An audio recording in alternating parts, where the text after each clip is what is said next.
We will see some more problems based on Gauss law. First one, a cubical Gaussian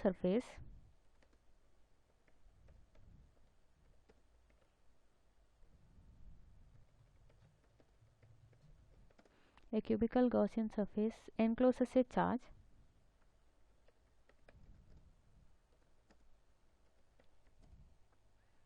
(8.85 into 10 to the power minus 10 coulomb) into 10 to the power minus 10 coulomb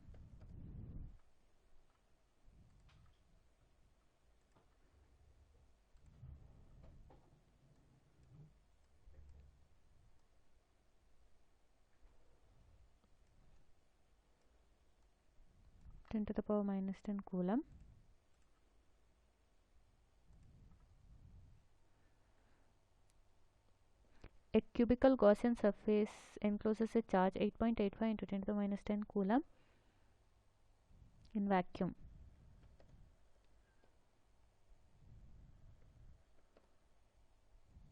At center. Calculate the electric flux through one of its faces.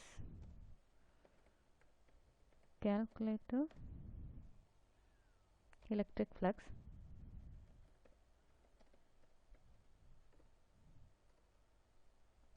through one of its faces.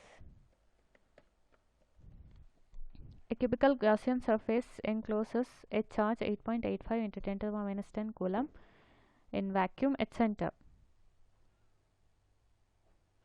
Calculate the electric flux through one of its faces. We have a cubical Gaussian surface.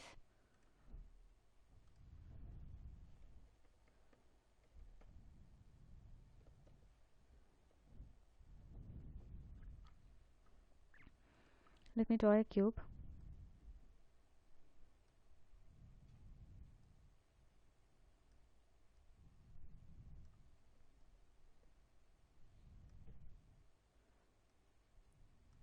So a cubical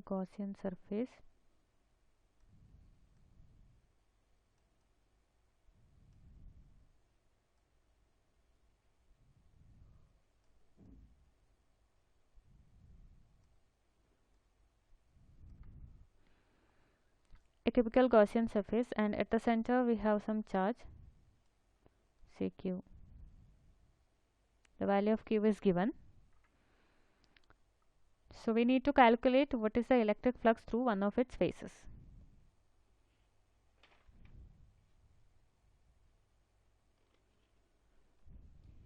So given charge Q inside the surface is given Q is 8.85 into 10 to the power minus 10 coulomb.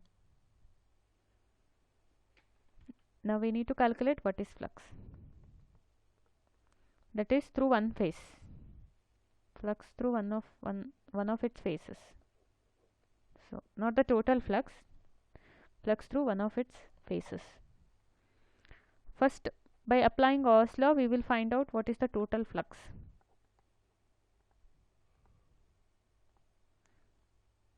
Total flux through cubical Gaussian surface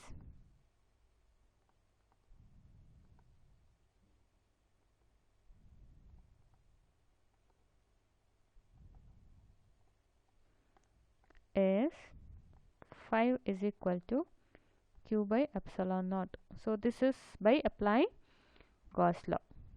Substitute the values of Q and epsilon naught. We will get the total flux.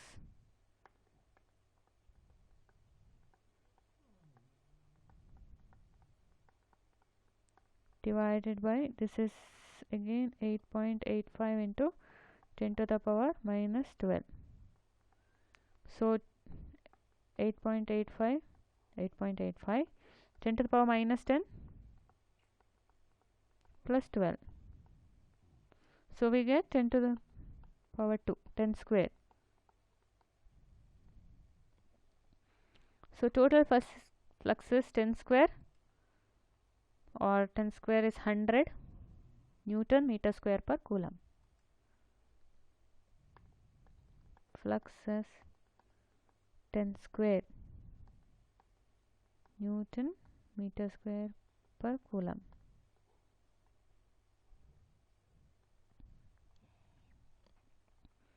Now the question is to find out the flux through each phase. Now given that the charge is present at the center, so total flux is equally divided through each of its 6 phases. So flux through one phase will be 1 by 6 times the total flux.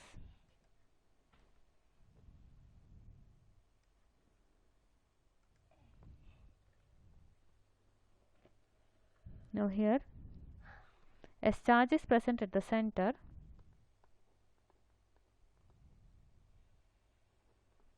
charge is present at the center of the cube,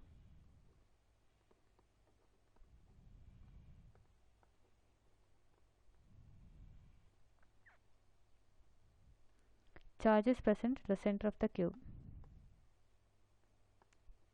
Total flux is equally divided through each of 6 phases.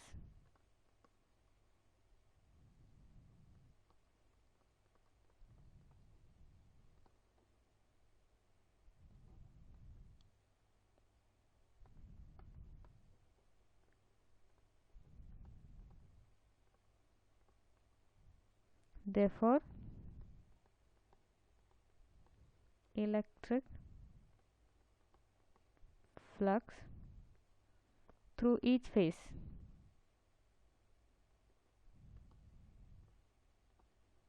there are 6 phases, so each phase is 1 by 6 into 5. 5 is 10 square or 100.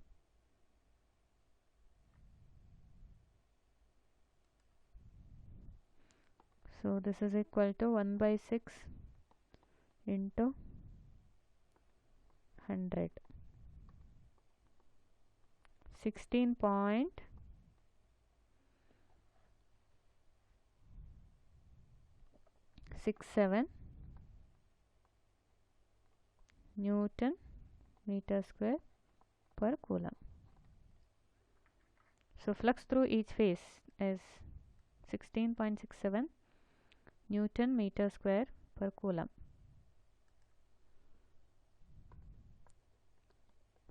Flux through each phase is 16.67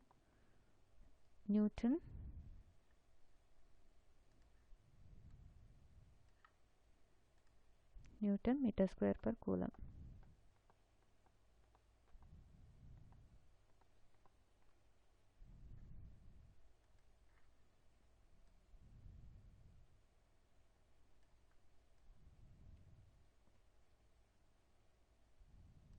Flux through each phase is 16.67 Newton meter square per coulomb.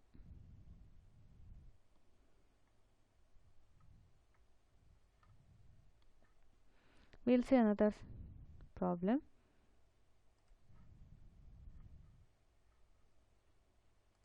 Second one.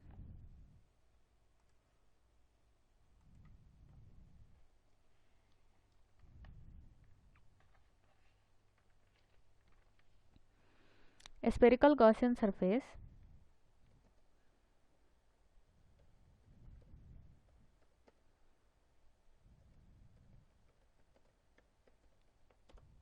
encloses a charge of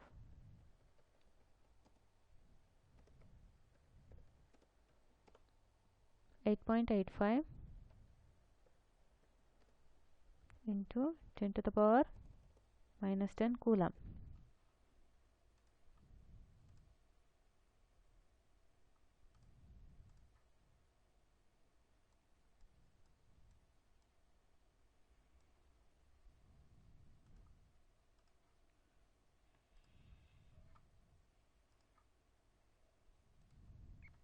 A spherical Gaussian surface encloses a charge of 8.85 into 10 to the power minus 10 coulomb. First question.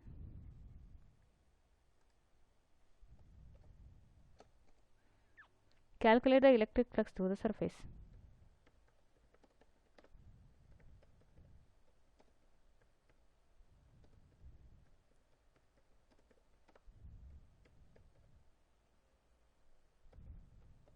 Second one. How would the flux change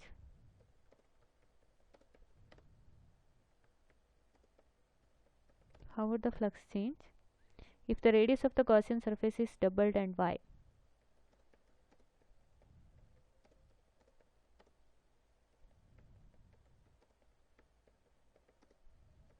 Doubled and y.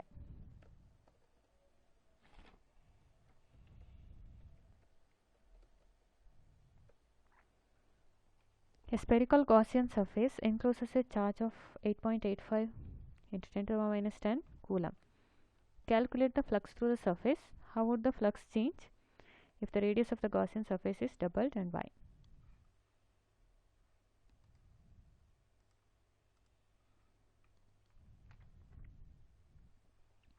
First we will calculate the electric flux. So it is the direct application of the formula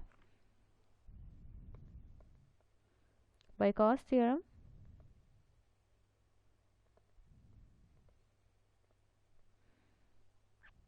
Total flux through the closed surface is given by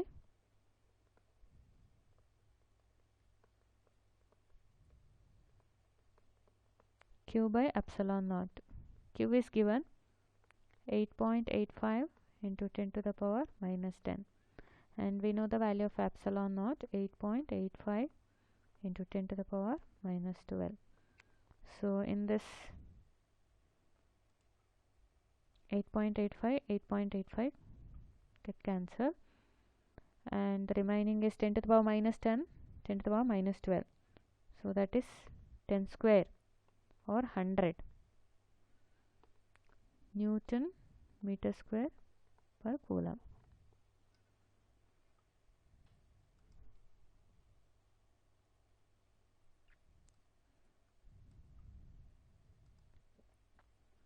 So total flux 5 is 100 Newton meter square per coulomb.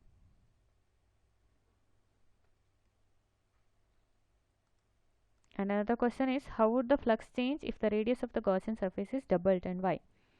We know the total flux depends on the charge q and not on the radius. So though if you change the radius, in this case it is doubled, the total charge enclosed by this Gaussian surface remains the same, and since the charge is same, the electric flux will also remain the same. So we can write here answer for B.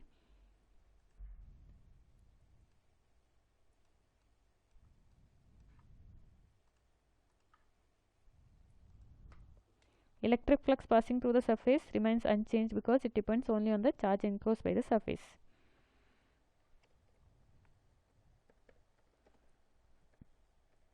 Electric flux through the surface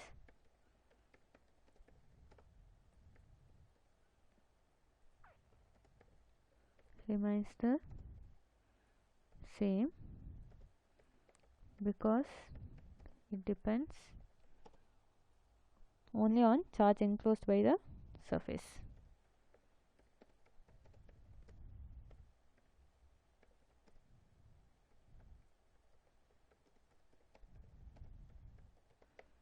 And not on the radius or area, not on the radius of the surface, or we can say size of the surface.